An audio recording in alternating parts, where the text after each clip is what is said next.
Halo semuanya, Sobat Ikrab, selamat datang kembali di segmen Analisa. Ada sebuah statement yang sangat mencengangkan, yang jujur secara pribadi, ini aku nggak percaya awalnya, tetapi ini adalah yang ternyatakan dalam persidangan. Diketahui isu ini adalah mengenai CCTV, di mana para oknum yang terkena obstruction of justice, termasuk juga dengan Hendra Kurniawan beserta rekan-rekannya, ini kan mereka baru aja mengetahui ternyata Verdi Sambo itu sudah membohongi mereka karena ada CCTV yang menunjukkan Brigadir Joshua itu masih hidup di jam 5-an sore di tanggal 8 Juli tersebut. Posisinya mendiang itu sedang berada di taman dan Verdi Sambo juga akan masuk ke dalam rumah dinas yang merupakan tempat lokasi pembunuhan tersebut. Kata-katanya begini, waktu si Verdi Sambo ketahuan bohong sama rekan-rekannya, bawahannya, kenapa? Nggak berani lihat saya kamu, karena pada saat ketahuan bohong semua matanya anggota bawahannya Verdi Sambo nggak ada yang berani ngelihat si Verdi Sambo. Kenapa nggak berani lihat saya? Kamu kan sudah tahu apa yang terjadi ke mbakmu, sembari menangis saat ketahuan bohong di depan Hendra Kurniawan dan kawan-kawan. Wow, ini sebuah pressure yang pasti sangat luar biasa. Tapi gini ya teman-teman ya, mau senangis ya, mungkin ada yang banyak bilang, Anjas karena kamu bukan anggota kepolisian, yang namanya atasan kalau sudah memerintahkan itu lah harus dijalankan.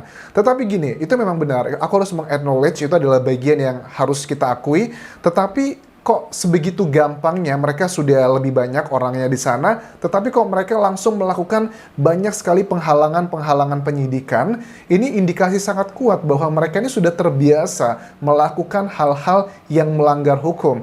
Karena kalau aku cek dari nama-nama yang tersangkut dalam obstruction of justice ini ada Hendra, Arif, Cut Putranto. Correct me if I'm wrong, sebagian besar atau bahkan semuanya adalah bagian dari anggota Satgasus ya, yang sudah dibubarkan oleh Kapolri.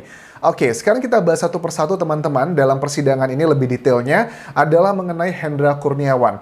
Ini ada beberapa hal yang cukup menarik pada saat Hendra Kurniawan itu senyum ke media massa. Senyumnya itu disebar ke semua, karena jujur ya, untuk salah satu cara menyampaikan sesuatu hal itu, menyampaikan message yang akan kita sampaikan ke masyarakat, ya kita harus akrab sama media, karena agar mendapatkan point of view yang tepat, yang apa yang mau kita sampaikan. Ini adalah strategi pertama yang dilakukan oleh kuasa hukum dari Hendra Kurniawan untuk menjalin komunikasi dengan baik dengan para wartawan. Diberikan senyum semuanya. Setelah itu pun juga dia mengajak berdoa untuk mendoakan mendiang Brigadir J. Secara sekilas ini adalah sebuah perilaku yang sangat baik sekali. Tetapi kalau kita melihatnya secara forensik, secara kritisi, secara psikolog forensik, ini apa nih maksudnya dari doa di depan umum? Bukankah kalau kita berdoa, itu kan antara kita dengan Tuhan ya? Antara nggak perlu semua orang tahu. Apakah yakin pada saat Hendra Kurniawan tidak di hadapan media massa atau di depan umum, dia mendoakan Brigadir Joshua?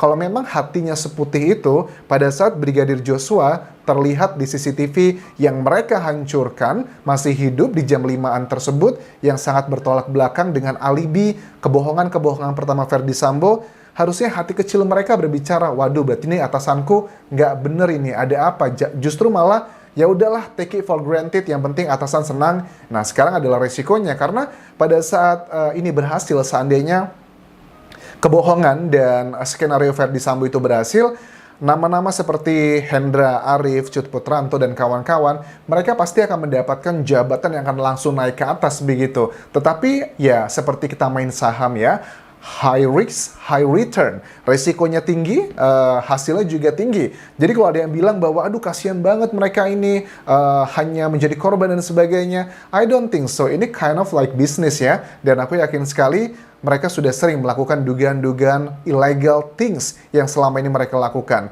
Dalam persidangan hari ini juga, aku melihat ada keterangan dari hakim ya, yang nanya pada saat Putri Chandrawati ditanya sama hakim, bagaimana saudara Putri hari ini, apakah Anda sehat? Sehat yang mulia, jawaban dari Putri Chandrawati, that's good. Ini sangat bertolak belakang sekali dengan keterangan dari kuasa hukumnya yang mengatakan bahwa Putri Chandrawati itu sebenarnya dalam kondisi yang depresi dan sebagainya, tapi kok tidak terlihat dari physical appearance. I know, psychological thing itu emang nggak bisa terlihat dari penampilan, tetapi terlihatnya adalah dari otak ya, kognitif. Tetapi kan ya penampilan juga ada bagian-bagian yang bisa menjadi salah satu komponen dalam menganalisa tersebut. Penampilannya sangat cantik, selalu modis, dan ini adalah ya salah satu secara psikolog forensik. Kalau aku melihat, kalau forensik itu kan beda ya, psikologi sama psikolog forensik. Kalau psikologi itu ya lebih condongnya adalah mendengarkan apa yang si klien itu rasakan. Tapi kalau psikolog forensik itu mengkritisi, mempertanyakan kenapa seperti itu, kenapa seperti ini.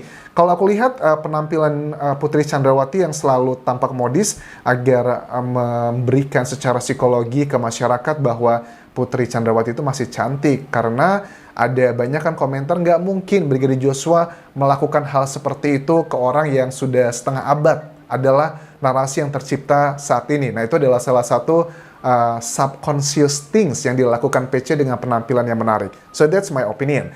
Kemudian Ferdy Sambo juga pada saat masuk ke ruang sidang, Hakim juga mengatakan satu hal poin yang aku sangat setuju juga. Dikatakan begini, tolong dihargai, silahkan ambil gambar, tapi jangan teriak-teriak. Ini adalah yang dikatakan Hakim pada saat wartawan masuk sebelum memulai sidang Ferdy Sambo. Kalau aku lihat ekspresi dari Ferdy Sambo ini, matanya itu tajam, tidak menunjukkan kayak kelemahan. Dia ingin menunjukkan bahwa saya ini kuat, saya ini adalah membela harga diri dan martabat keluarga saya. Itu yang berusaha selalu ditunjukkan oleh Ferdy Sambo, konsisten dari awal sampai sekarang.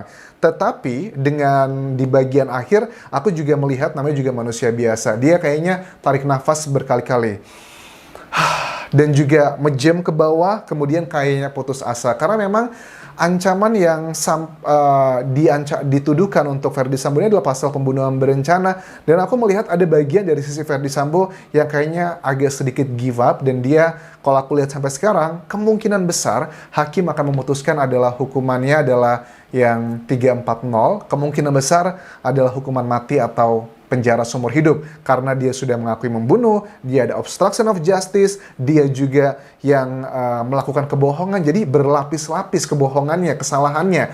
Makanya dugaanku, prediksiku, kalau ini terus berlanjut seperti ini, tidak ada hal-hal yang meringankan, kemungkinan besar hukumannya adalah hukuman mati atau penjara seumur hidup untuk Ferdy Sambo. Nah, kemudian kita beralih sekarang ke Hendra Kurniawan lagi. Cerita yang disampaikan di sini adalah tentang CCTV. Dia merasa ditipu FS karena ia tak tahu tentang peristiwa sebenarnya. Mungkin saja benar, tetapi dengan dia sudah menonton CCTV yang seperti aku ceritakan tadi, itu harusnya bisa menjadi salah satu penjernih hatinya. Ini nggak benar, langsung kita lawan walaupun itu adalah atasannya. Itu adalah excuse yang nggak bisa kita terima. Kemudian FS bilang pada saat para anak buahnya menyaksikan Brigadir Joshua masih hidup di jam 5-an tersebut, FS cerita sembari emosi dan juga tinggi suaranya, masa kamu tidak percaya sama saya? Siapa saja yang sudah nonton? Hendra, Arif, Cut, Putranto, dan lainnya, ada 4 orang. Kemudian ya udah ditanya, filenya di mana sekarang? Disimpan di Bakuni, di Baikuni. Terus dikatakan kalau ada yang bocor, berarti kalian berempat lah yang membocorkannya. Kemudian ya udah akhirnya semuanya manut, ya udahlah kita ikuti aja perintah dan sebagainya. So that's the point, dan mudah-mudahan aku yakin pada saat Bareskrim penyidik ya yang melakukan penyidikan untuk bagian tim Irsusnya memecat mereka, memberikan PTDH, aku yakin ada banyak poin-poin yang tidak terjabarkan di media massa sampai akhirnya memutuskan untuk memecat semua itu. Berbeda dengan Kapolres Jakarta Selatan yang lama ya, banyak yang tanya, Anjas bagaimana dengan beliau? Ya, berarti dari tim Irsus sudah memeriksa secara komprehensif, ya mungkin sifatnya justru itu adalah orang yang dikasihani sebenarnya, karena dia tuh jadi apa saja. Karena ada bagian yang aku lihat di sini, misalnya Ferdy Sambo pernah nanya ya bahwa di mana sekarang CCTV-nya, itu sudah diserahkan ke Kapolres, akhirnya diambil lagi dan sebagainya. Aku menangkap pada saat pernyataan itu Ferdy Sambo, dia tidak punya hubungan yang powerful dengan atau tidak dekat atau tidak sering berinteraksi dengan Kapolres Jakarta Selatan yang lama itu. Makanya Heri Susianto ya itu tidak di PTDH-kan walaupun mendapatkan hukuman juga dalam kode etik seperti itu. Tetapi itu adalah indikasi yang sangat kuat sepertinya ya memang mereka itu yang paling berat ya orang-orang yang sudah terkena PTDH dan juga terkena pidananya. So that's it yang bisa aku update untuk video kali ini. Thank you very much for watching. Biar aku semakin semangat, teman-teman jangan lupa subscribe channel YouTube ini karena baru 31% para penonton yang sudah pencet tombol subscribe-nya. Juga please follow Instagram dan Facebook pageku Dian Jas Asmara. Kapun kerap semuanya. Bye-bye.